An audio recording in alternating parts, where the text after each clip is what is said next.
No,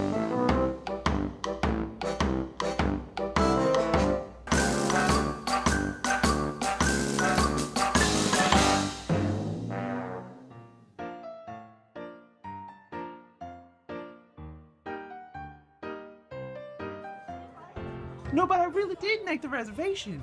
We're supposed to have the retirement party here. It's the lunch rush? I can't promise we can sit a large group. How many people are in your party? I think we're gonna have 50? Hey, Fubar. They getting our tables? Yeah. All right, Fubar. I'm impressed you put this together. Where's the Colonel, anyway?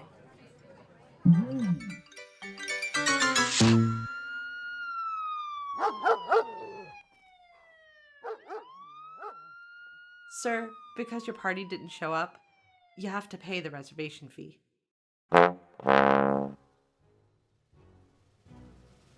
Fubar! When people are in the wrong place at the wrong time, it can sometimes look like the result of miscommunication. In the military, however, it is often a failure of synchronization. The Department of Defense defines synchronization as the arrangement of military actions in time, space, and purpose. That can mean getting everyone to arrive at the correct restaurant for a retirement party, or aligning multiple forces to attack an enemy position. Synchronization is an organization's ability to execute multiple related and mutually supporting tasks in different locations at the same time. General George S. Patton, in 1941, referred to synchronization as harmony and likened such coordination as being part of an orchestra. Good synchronization enables collaboration among personnel at different places, rapid knowledge transfer between units and individuals, and leader and soldier agility and adaptability during operations.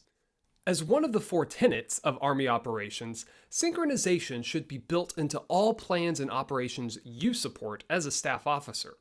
More specifically, it needs to be your focus when you're conducting detailed planning.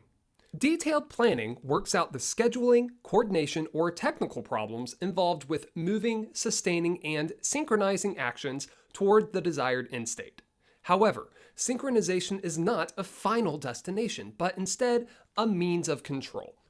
So the question becomes, how can you control synchronization as a member of the headquarters staff? The most common means of synchronization is the Operations Synchronization Meeting, or OPSync. Not only is it the most common, it's the most important event in the battle rhythm.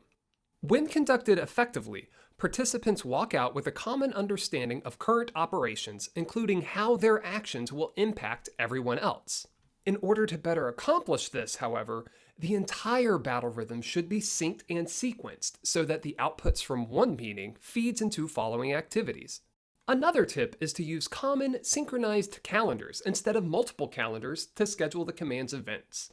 If individual sections manage their own calendars, then changes on one calendar have to be repeated multiple times on the rest of them. That's an easy way to cause confusion. Then there is the Synchronization Matrix tool. This product is often used during the military decision-making process to record the results of a tactical wargaming session.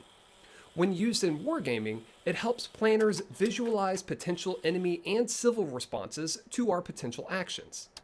The matrix typically looks like this. Periods of time are listed across the top of the matrix. These time ranges can be hours, days, months, whatever you think will best provide the necessary level of detail. Along the left, you list what you're tracking. During wargaming or combat, this can include the phases of an operation, enemy and civilian actions, decision points, and other warfighting functions and organizations. The specificity of what you track on the sync matrix is entirely dependent on what you need to track. To fill in the rest of the matrix, you find the block or cell that aligns with both your listed action and the appropriate time period. In that block, you put what you plan to happen. The power of the synchronization matrix design is in its versatility. It can synchronize a single headquarters or an entire division. It doesn't have to be used strictly in wargaming either, nor does it have to only track warfighting functions. It can be used to track anything: the actions and locations of staff, subordinate units, or specific resources such as ranges, vehicles, or restaurants. Better yet, it can track all of those things simultaneously for even more synchronization. You don't even need to use words to fill in the aligned blocks. If a key is provided, you can use symbols or colors to indicate what is planned. These variations of a sync matrix, often called horse blankets or rainbow charts, can provide more specifics while taking up less space. By arranging information in this fashion, Army planners are able to visualize, in both time and space, the allocation of their resources. At a glance, gaps or conflicts can be identified and addressed by planners. It can synchronize everything a command is doing into a single snapshot. As General Patton said, to get harmony in battle, each weapon must support the other. You must come into the concert at the proper place and at the proper time. It's essential for you, as a staff officer, to include synchronization as a key factor in your planning. By effectively arranging your organization's resources in the appropriate space, time, and purpose, you can maximize its effectiveness as it pursues its mission. Ignore synchronization, though, and your operations can easily get, well, Fubar. Hey,